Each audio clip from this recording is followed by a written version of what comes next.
Who would be a good candidate to provide a fair review of a recent debate between a Christian Unitarian and a Christian Trinitarian? I'm guessing that you have in mind the same idea as I do. Welcome to the Biblical Binitarian channel. My name is Mario. Recently, the Unitarian Christian Alliance sponsored a debate between Dr. James White, a Christian Trinitarian apologist, and Dr. Dale Tuggy, a Christian Unitarian philosopher. They debated on the topic, is Jesus Yahweh? Now, not only was this a thoughtful debate topic, it also was a thoughtful debate. So in this review, I'm going to provide you with an overview of 5 areas that stood out to me, as well as my assessment of each of those areas and who I believe won, as well as who I thought won the debate overall. Now, if you stay till the end of this review, I have a major surprise for you. Let's begin.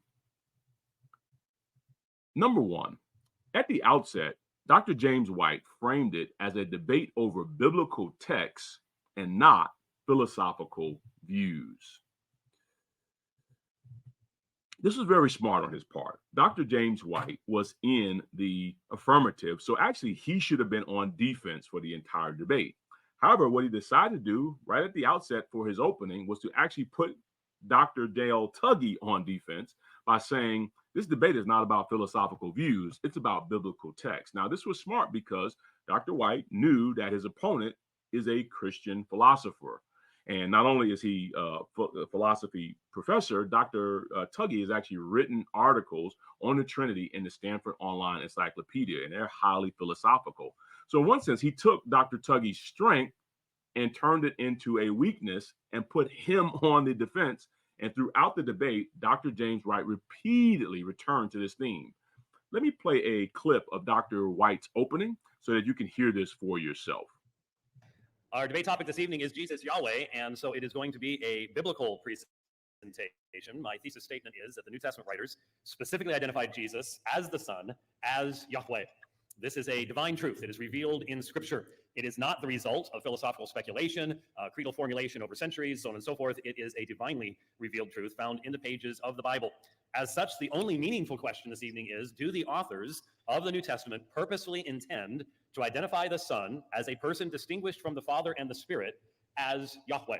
That is the question that we will be examining this evening. Whether someone's philosophical system is full enough, big enough, to deal with such a divine revelation is not our subject this evening, but I can assure you it will come up. And my assertion is, if your philosophical system is not big enough to deal with what Scripture itself reveals, then you need a new philosophical system.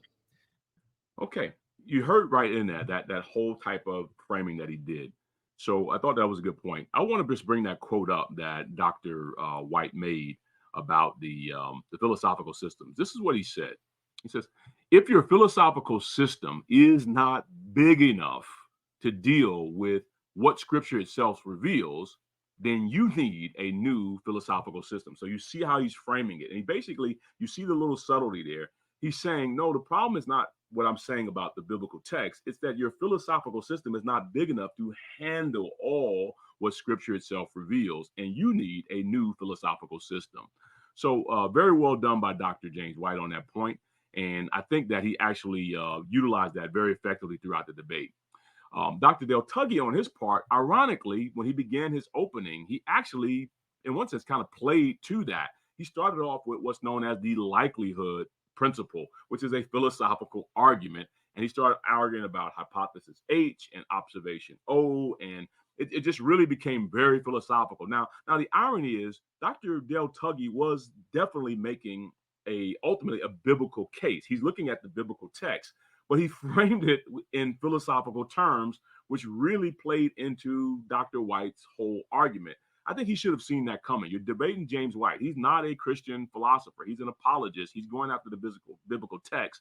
And I think that although I hear the logic of what Dr. Tuggy is doing, it just was not helpful or as clear for the audience. And it became, in my point, a very easy target for Dr. White throughout the debate. So on that first point, I'm going to give that to Dr. White and give the X over to Dr. Tuggy. Let's continue. The second point is Dr. James White made a strong case for the New Testament's correlation of Jesus with Old Testament Yahweh texts. Now, everyone who's studied in this subject could have expected that this is where Dr. James White would go. Now, what he did on his part is he actually provided a very well structured, succinct, systematic explanation of sample text where the Old Testament has it as Yahweh, and then in the New Testament, we find the New Testament writers correlated that directly with Jesus. And so he says Old Testament was Yahweh, New Testament was correlated with Jesus. Therefore, Jesus is Yahweh. Now, obviously, I disagree with that conclusion, but I think that what Dr. White gave is a standard review of his core passage, what would be considered his strongest passage to make that point.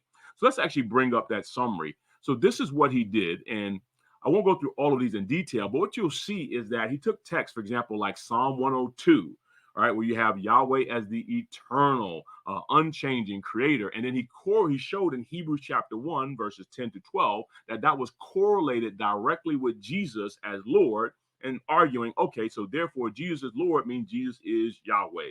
He did the same thing with the Isaiah temple vision in John chapter 12. And then he also went through a number of the I am statements. I thought this was going to be more central to his argument, but I think in one sense, he kind of used this as a nice subtle touch to say, hey, we shouldn't be surprised that John correlates Jesus with Yahweh in the temple vision, because he's already told us that Jesus is God in John 1, John 20, 28. And also he has these I am statements throughout. So he used it more as support than he did as a central focus, but he obviously introduced it into the debate. And he proceeded to do that with other passages. So now you kind of see where he's going. It's very clear. We would know the text he would hit. We know where he would go with this. I think the challenge came for Dr. Tuggy is, first of all, for his opening, he didn't really address any of these texts, right? You know, if you listen to Dr. White or watched his show or read any of his books, you kind of know where he was going from the outset. You already know where he would go before the debate began. Now, Dr. Tuggy knew this because in his rebuttal, he actually does address a number of these passages. And I think in some of these cases, he actually does a really compelling job. But because he didn't do it in his opening, he was limited in the amount of time that he had. And instead, I believe that he ended up allowing Dr. White to really underscore that this is about biblical text, and here are major biblical texts that Dr. Tuggy will struggle to provide an explanation for. So with that said, I think Dr. White did do a compelling job. I want to actually play an actual example of that so you can hear it. Obviously, I can't play the entire opening, but I want to play a sample. This is one of the second strongest ones that I think that he covered, which was the temple vision from Isaiah. Let's play that so you can actually hear Dr. White frame this argument.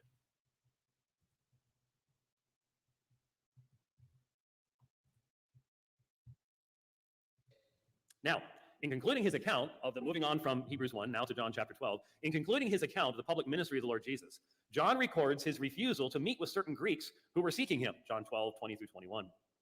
This prompts Jesus to say the hour has come for the Son of Man to be glorified in 12:23. The Father speaks from heaven in confirmation of the glorification of his name, which is directly tied to the glorification of the Son.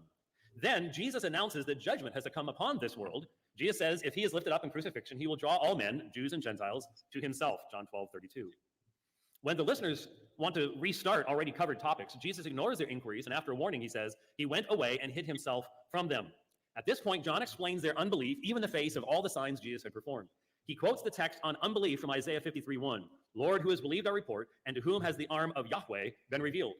Upon the use of who has believed, John then writes these sober words. For this reason, they could not believe, verse 39.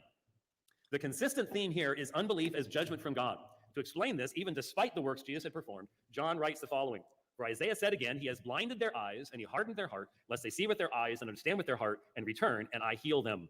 These are the most sobering words from the judgment oracle delivered to Isaiah in his commissioning in Isaiah 6, verse 10. Again, the context is judgment, with Yahweh actively blinding eyes and hardening hearts.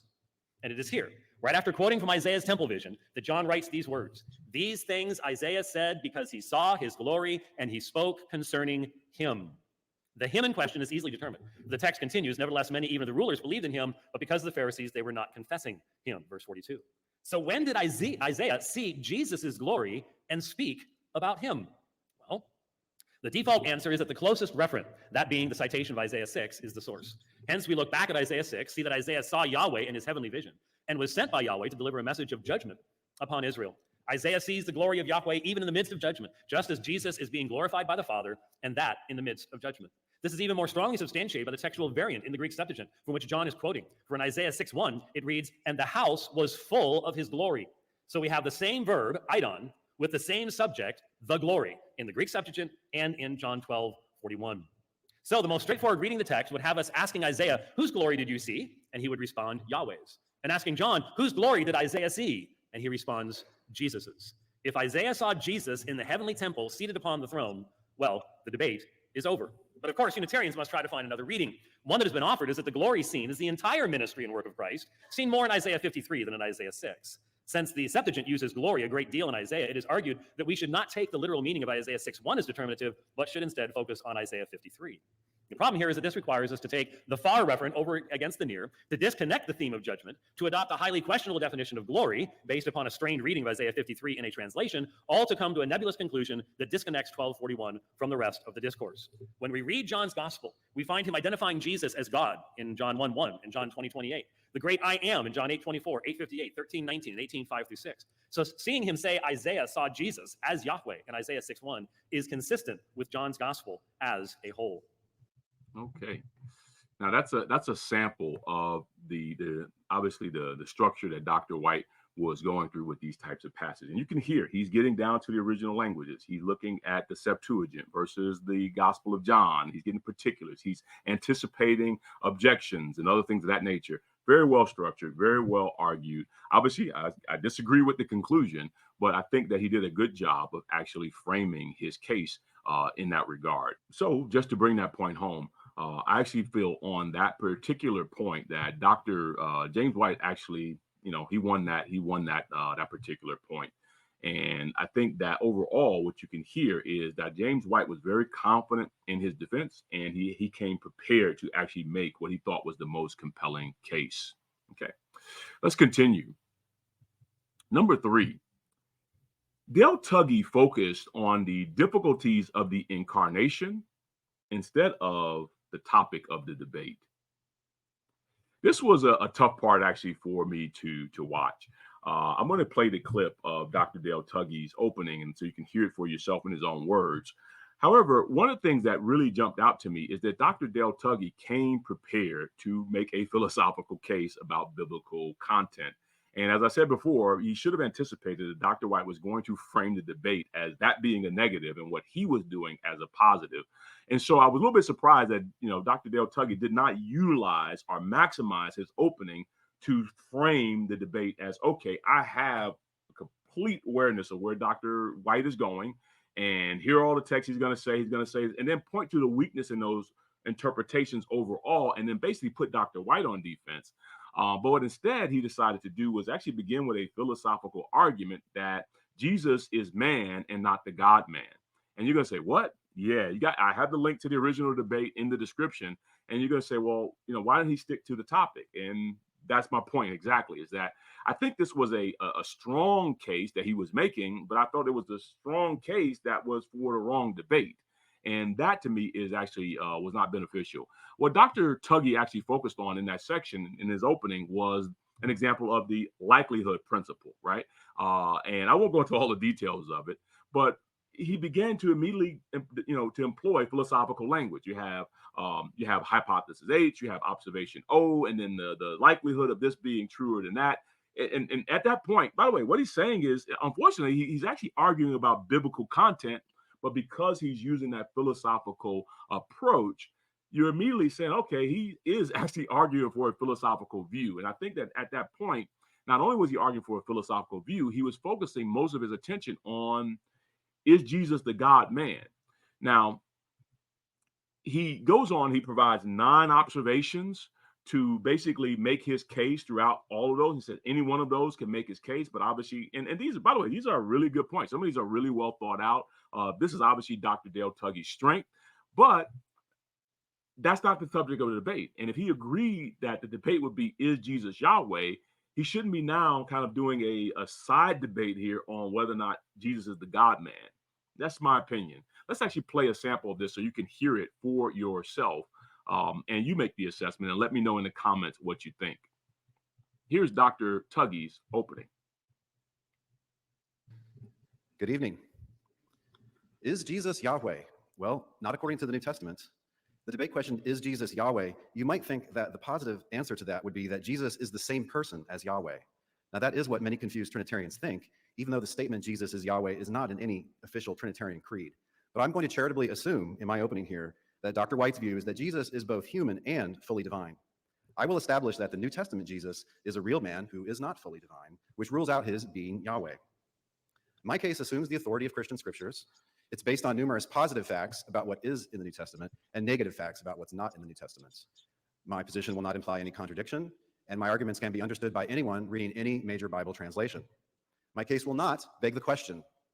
My case will not depend on any controversial translation or textual critical judgment, and I will not rely on any controversial philosophical theory.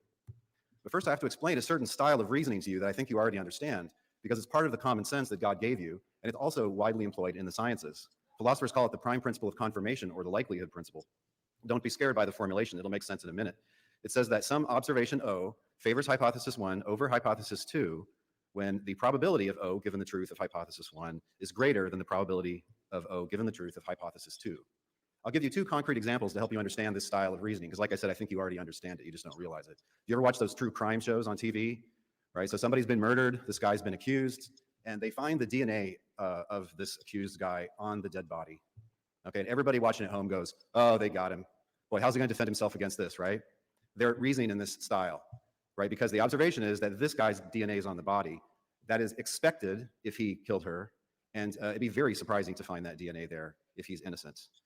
Okay, I'm gonna hold that. I think you get the general sense of what Dr. Tuggy is arguing for and how he's going for it. And that's my point, is that, and obviously he's going to go through with the 9 observations.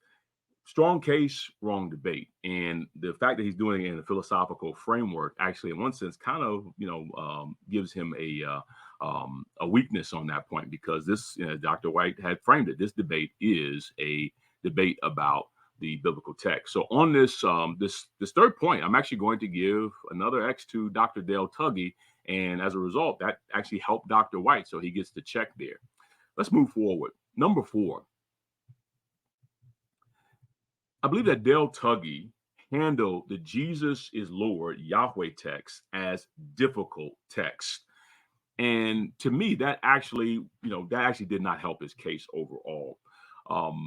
As you heard Dr. White, he had that very well structured, walkthrough of the text that he felt showed Old Testament text of Yahweh being correlated to New Testament text of Jesus, and saying, therefore, Jesus is Yahweh, right? Standard presentation, standard argument. Dr. Dale Tuggy knew that these texts would be offered, and so he doesn't address them in his opening, which I believe was a miss. But then when he got to his rebuttal with less time, he also he had some parts where he responded strongly, but then he had others where he basically conceded and admitted that those are difficult texts, unclear, many interpretations. And that to me sounds like, well, you knew they were coming. You needed to come prepared to give what you felt was the most compelling case for why they don't mean Jesus is Yahweh. And I felt that he failed to do that. I'm going to play a clip so you can hear for yourself.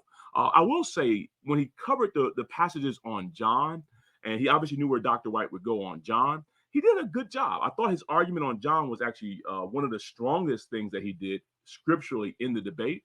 But I think he still left some of Dr. White's arguments untouched. And definitely when he got to the passage on Hebrews or on Philippians, I just think that he was very weak in terms of his response. I'm going to let you hear some of this and how he actually handled some of those texts.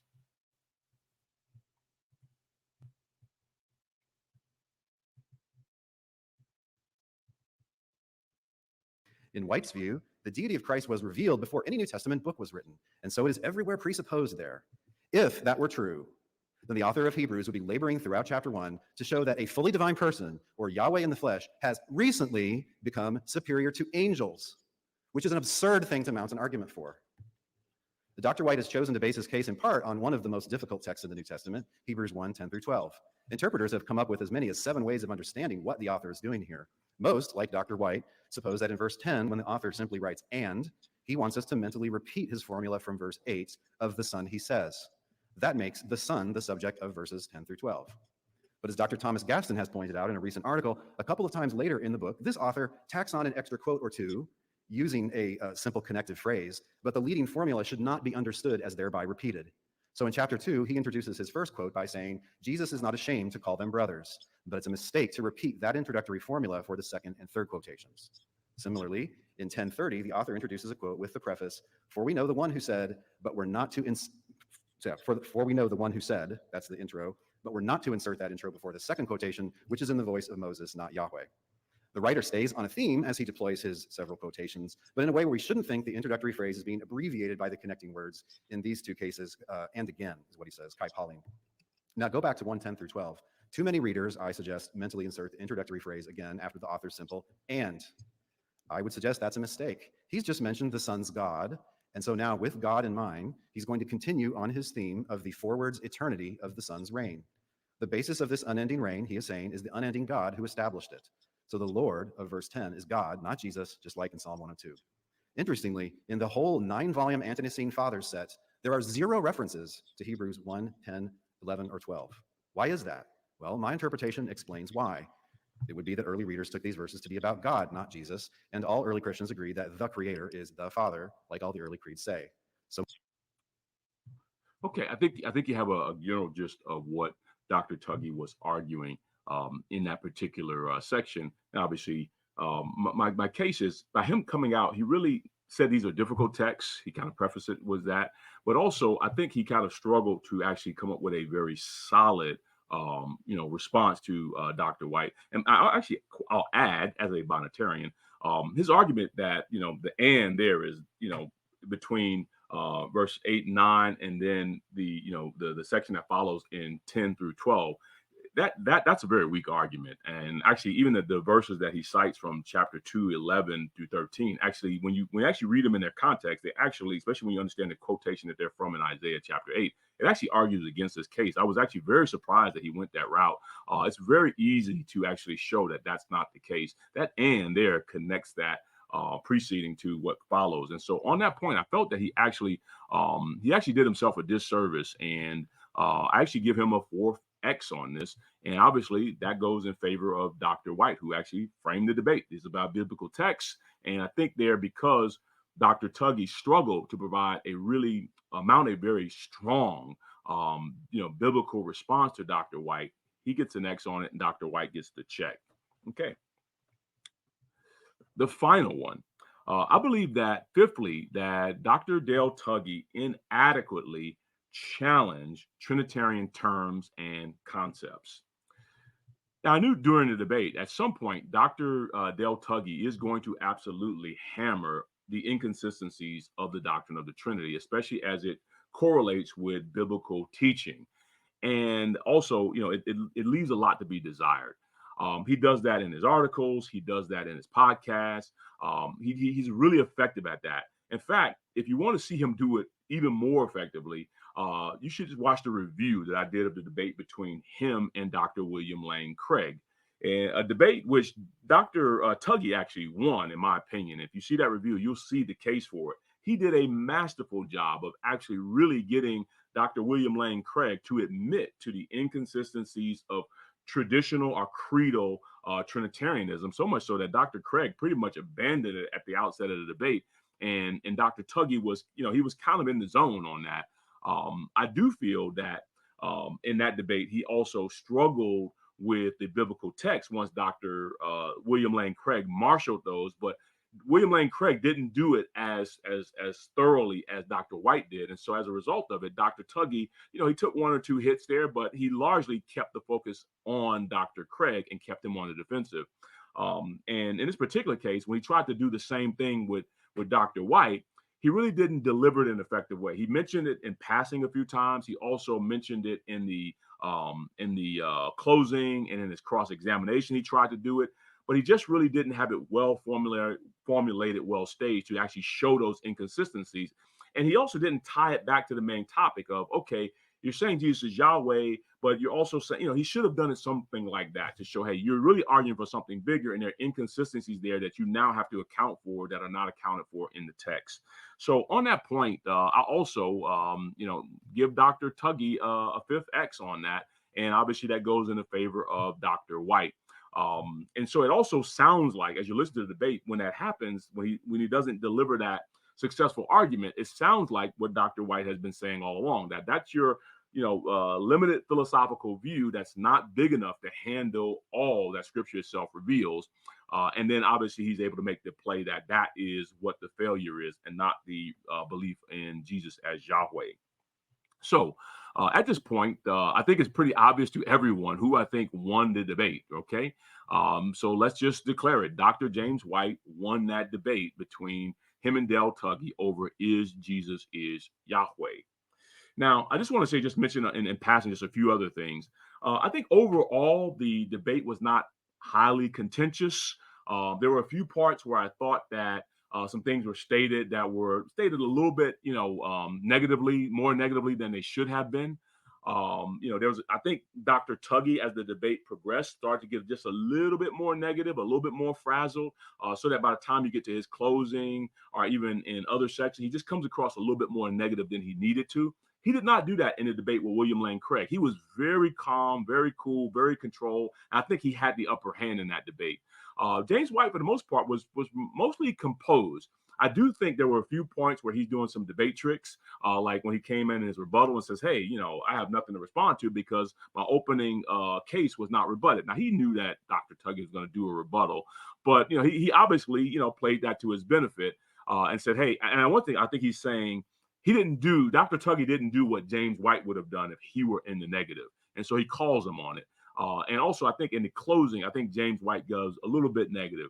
The other thing I thought was a mistake on Dr. Tuggy's part is he brought up Christian history. Now, you're on the debate, is Jesus Yahweh? And you're going after is he God, man, or man, which I thought was not where you should be.